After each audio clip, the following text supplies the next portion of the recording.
There's this really common misconception that to get good grades at school or university, you need to be studying 12 hours a day. You need to have no social life. You need to be reading thick textbooks every day, when in reality, that is just not the case. And how do I know? Because I graduated university at the top of my class while just studying 8 hours a day. I treated university like a full-time job.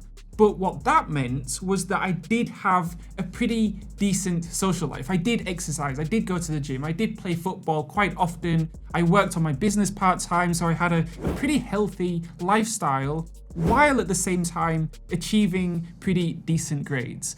And I noticed that the one thing that I did differently compared to most of my classmates was that I started studying smarter rather than studying longer hours. I was using the 5-step high performance study system, and with this, I studied more strategically. I used memorization techniques. I was very kind of intentional with my studying, meaning I could study and learn maybe in 4 hours what it might take someone else to learn 8 hours just by using this kind of 5-step process. And I have, by the way, provided a free mini course on this 5-step process where I go into it in way more detail. If you're struggling with procrastination or self-discipline, or you want to learn how to study more strategically, then I recommend you check it out. I've added a link in the description. Like I said, it's completely free, no strings attached, so do check it out. So step 1 of the 5-step system is start revising early. Now this means revising for your next exam earlier than you think you need to. And I mean much earlier.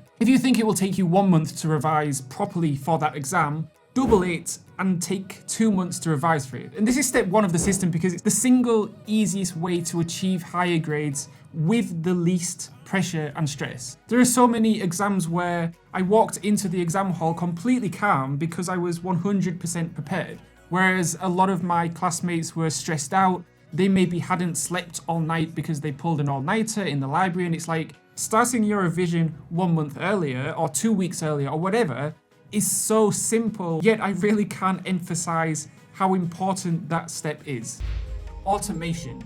So this involves turning your study sessions into an automated habit, right? So for me, it was waking up early, going to the gym at around 6:15, and then being at the library by about 7:30. So I would do this 7 days a week, no exceptions. And what that did was it kind of trained my brain to know that that's just what I do. I wake up, I go to the gym, I go to the library, and it became an automated habit after just a few weeks. The key here is to stay consistent, right? So make it a non-negotiable rule that you implement every day. The first few weeks will still take a lot of self-discipline, but if you can push through the first few weeks, then it becomes so much easier. Note consolidation. So you're progressing through your module, you're already about halfway through your semester, and now you're coming up to the exam preparation period.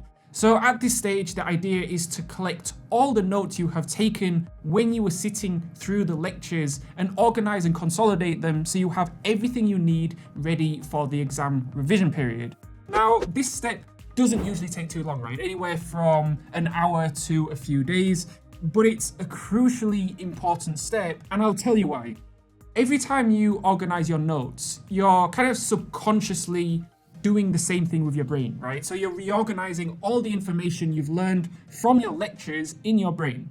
So you're reinforcing the important information into chunks, you're connecting them to your existing mental models, and this makes the information faster to recall during the exam because you've packaged it all far more efficiently in your mind. Recap lecture slides. The lecture slides from lectures often contain some of the most important information in the module. There's usually a reason why your lecturer has included specific information into those lecture slides, right? Because he or she wants you to learn it. But why do they want you to learn it? Because there's a very good chance that it will come up in the exam. So narrowing your focus means just studying the things that will actually affect your final grade, right? So I often had classmates come to me like, I don't know, 1 week before the exam, and they'd be panicking because they hadn't really started revising yet. So they'd be reading the textbooks to revise, and I'm like, you only have 1 week left. Forget the textbooks, go straight to the lecture slides, right? Because if you read a chapter in a textbook, there's just like so much information in one chapter and it's very likely that only 1% or less even of that information will actually be in the exam. So compare that with the lecture slides, where it's likely that a far higher proportion of the material in the lecture slides will actually be in the final exam, meaning it's a more kind of efficient and strategic approach to take if you only have 1 week left. Past papers. Now, this is the holy grail of revision. There are several reasons why exam papers are so useful and why I would leave them to the last stage of the 5-step system to use them in my exam preparation. So they help you understand the length of the exam, they help you work out how much time you have for each question, they identify the style of exam questions, for example, short answer, multiple choice, or essay questions. You can practice exam techniques with them, and they help you identify key subject areas to focus on when you're revising. And finally, if you practice past papers in exam conditions and mark them yourself, you can identify the gaps in your knowledge and where your weaknesses are. So you know how to focus your revision more in these areas. Now, some of you won't have access to exam past papers. If that's the case, then the next best option is to essentially create the exam paper yourself, meaning you write out a list of, 10, 15, 20 exam style questions, the type of questions that you predict will come up in the exam, and then you answer them in exam conditions if you like. So going through the exam past papers with a timer with however long you have for that exam and in exam conditions is really one of the most effective ways to prepare for the actual exam. And then once you finish the past paper, you mark it yourself and you give yourself a grade. And this will highlight what area of the exam you need to improve on for the actual exam.